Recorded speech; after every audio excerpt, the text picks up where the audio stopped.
How to send BTC from Cash App. Hi everyone, welcome back to our channel Help Deck. In today's video, I will guide you on how you can send BTC from Cash App, so just make sure to watch this video till the end. In order to send BTC from Cash App, all you have to do is just go ahead and then launch the Cash App application. Once you launch Cash App, just enter the dollars worth of Bitcoin you want to send. Currently it is set to USD, so tap on the USD and then select Bitcoin from the bottom.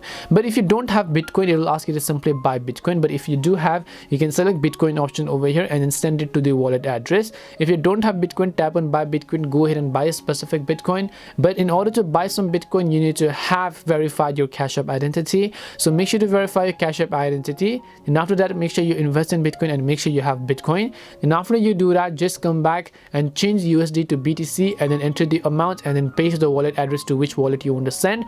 And then after that, you should be able to send BTC from Cash App. That's all it takes to send Bitcoin from Cash App. We hope the video was really helpful, and if it did help you, then make sure to leave a like and subscribe to the channel. If you have got any more questions, then feel free to leave them down.